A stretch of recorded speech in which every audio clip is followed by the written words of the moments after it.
Welcome back, ladies and gentlemen.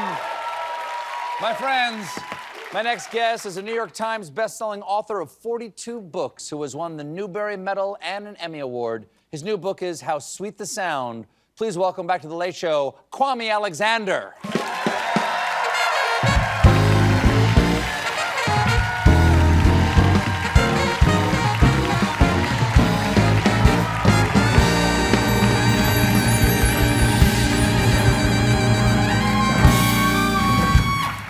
We love poets on The Late Show. We love having the artists on here who paint the pictures with the words, with rhythm and inflection and unexpected twists and turns and combinations. And I'm just curious, you as a poet, what is it that first drew you to poetry? When did you discover poetry as a human being? I was 3 years old, and... You remember? I remember. I was living on the Upper West Side. My parents were in graduate school at Columbia University. Okay. My mother read to me every day Lucille Clifton, Nikki Giovanni, and Langston Hughes. But my favorite book was a book that went like this. Fox, socks, Knox, box. Fox in socks, socks in box. Yeah? So at my preschool, there was this kid who didn't like me. And one particular day, I built a castle out of wooden blocks to show my mother so she'd be proud of me when she came to pick me up. But this kid knocked him over. So I went up to him, and I used the only weapons I had. Those were my blocks that you flipped. Lest you want a quick payback, better fix my quick block stack. And he started crying. And so when my mother came to school, the teachers were like, Mrs. Alexander, we have a problem. Your son Kwame is arrogant. He intimidates all the kids with his words. And my mother said, thank you. Mission accomplished. You were last here for your collection of poetry. This is The Honey. Yes. You now have How Sweet the Sound, a soundtrack for America. This is your 42nd book. Yeah. Who's counting? And many of your books are for kids. Right. Do you change anything in the way you write if the book is for children as opposed to a general public?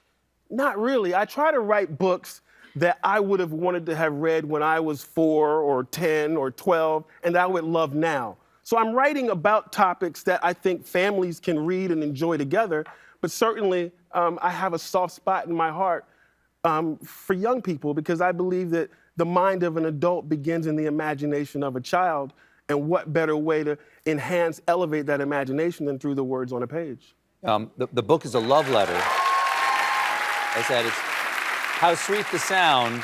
The book is a love letter to music. Right. What makes up the soundtrack for America to you? Well, I believe it's a symphony of refuge. It's a score of redemption. Last night I was at the Blue Note and I saw Sweet Honey in the Rock. And I got to listen. Every one of us. They sang that. They did? Yeah. And I don't care where you're from, what you're feeling, when you hear music, music can heal. It can give you hope.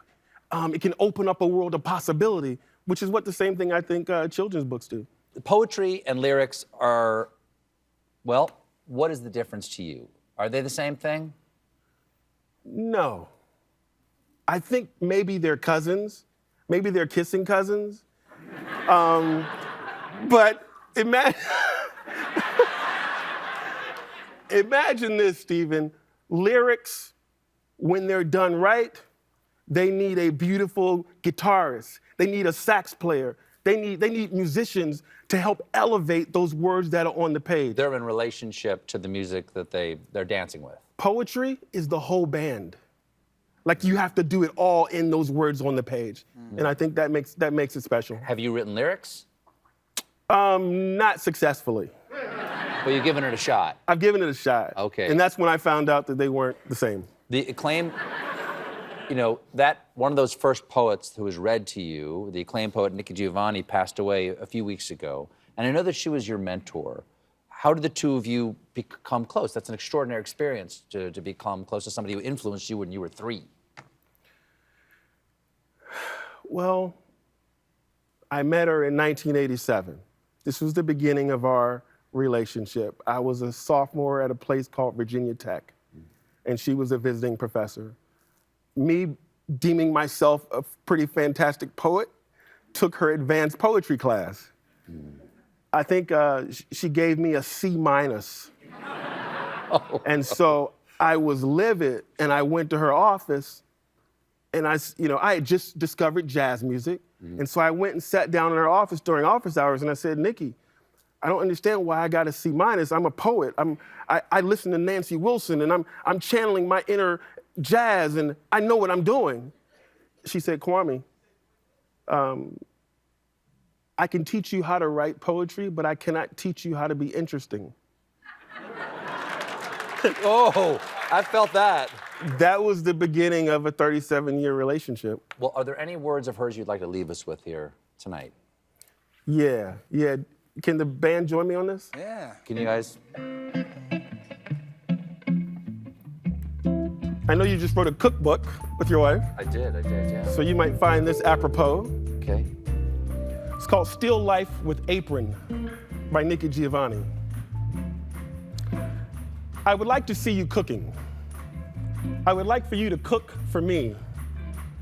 I would like to see you decide upon the menu, go to the market, and pick the fruit, the vegetables, the fish. I would like to see you smell the fish. I would like for you to test the flesh for freshness and firmness. I would like to watch you in the bakery by the dinner rolls, deciding rolls or crusty bread. I would like to watch you run back to get the goat butter. I would like to be sitting in a corner and you intent upon your meal, not noticing me. When you go to the wine store, I would like to watch you wrestle with red or white wine, of course, because it is fish, but red is so seductive. And whoever fell in love over a glass of white wine, I, uncharacteristically on time, would like to greet you.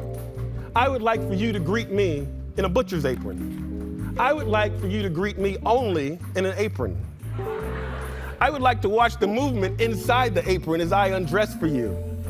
I would like to watch you walk, no stroll, to the closet where you bring out your buffalo plaid dressing gown, your pilly, much-washed dressing gown that smells like you, after you shower, after you brush your teeth, after you comb your hair. I would like to embrace your odor. I would like to embrace your essence as we sit down to eat. I would like you to cook for me. Yes, I would like that very much. Thank you so much for being here. Thank you for that. How Sweet the Sound is available tomorrow. Kwame Alexander, everybody. We'll be right back.